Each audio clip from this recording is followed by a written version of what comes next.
Filming at Gen Con 2014, I'm here with Alicia from Cool Minis or Not, and she has agreed to tell us a little bit about Kaosball, a recent release by the publisher, and I believe the game was on Kickstarter, right?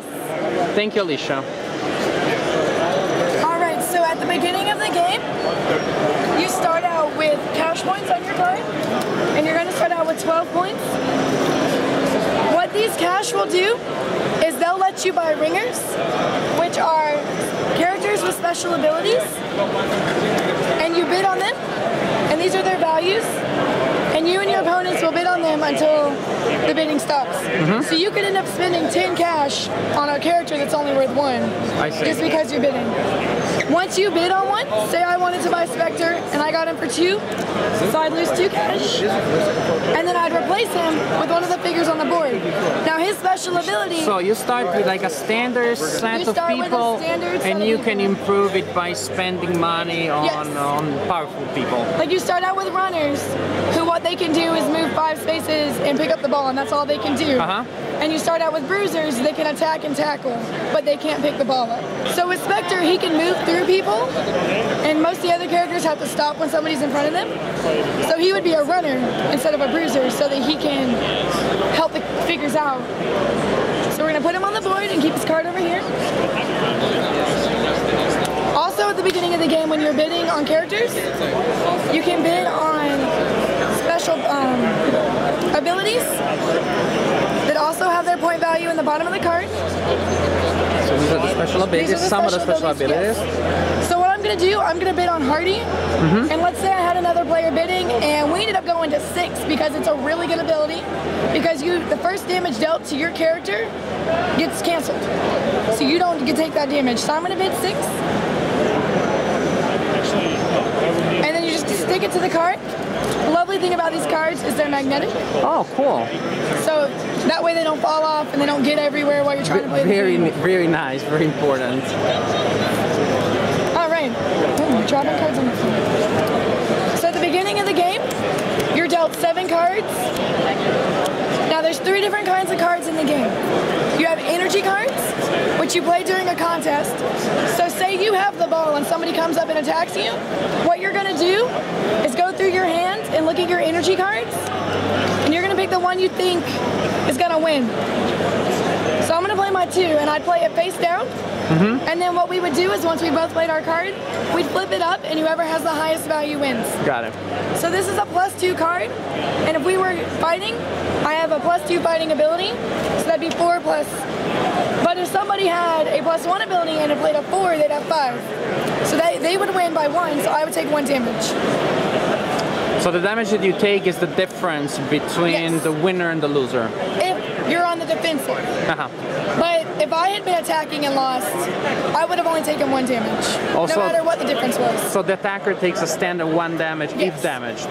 But the defender may get as many as it has. Got it. All right. We also have cheat cards. Cheat cards tell you when they're allowed to be played.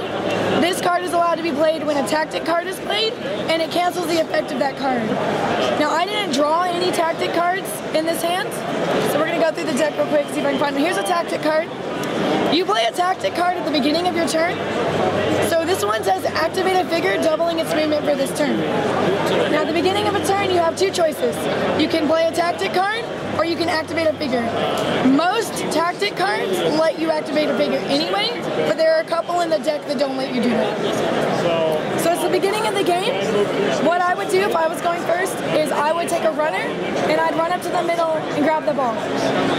Once you pick the ball up, that is the end of your turn. And if I had played a card, I'd draw back up to 7 at the end of my turn. Now the next player would go, and because I have the ball, they would want to tackle me or fight me. So they're going to send a bruiser.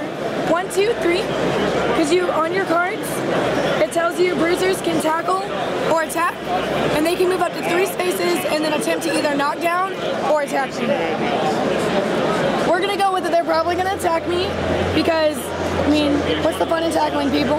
Most people like to fight. So what you would do is when you attack, you play 2 energy cards. You play 1 and your opponent's going to play 1.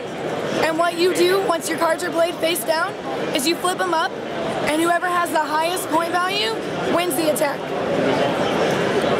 Perfect. Can you show me an example? Yes. So this is the opponent's attack card, and they're going to play it face down in the middle of the board. And I'm going to play this card. Now that they're both face down, we're going to flip them. The opponent played a 4, and on their card sheet they have a fighting bonus +1. So that's going to be 5. But I played an upset. What upset does is auto win against an opponent who played a +4 or higher energy card. And since this is a +4, I automatically win. But because I'm on the defensive, the character only takes 1 damage.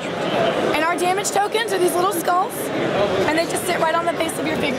Oh, how adorable. At the bottom of your player cards, it tells you what your hit points are for your bruisers and your runners. This bruiser has 3 hit points, so they still have to take 2 more damage before anything happens. That would be the end of the opponent's turn, and they would draw back up to 7 cards. And that is pretty much how this game is played. How do you score? How do you score? Your scoring points are the little circles. You have to start out in that circle with the ball at the beginning of your turn. So at the end of my turn, if I picked the ball up and I was in a scoring zone, I would have to wait till my next turn. So if you're playing with 4 people, you have to get through all 3 of those people before you can score, so they have a chance to get the ball back. Yeah, push you out of your position. Now, because I'm in the purple zone, what I would do to score higher than 1 point a turn is I'd have to get all the way over to this 5. Normally, your opponent would be across from you. So once you reach their kill zone, they have the chance to attack you even if it's not their turn. And you still have to start out at the beginning of your turn in that area. Sounds great. Thank you very much. You're welcome.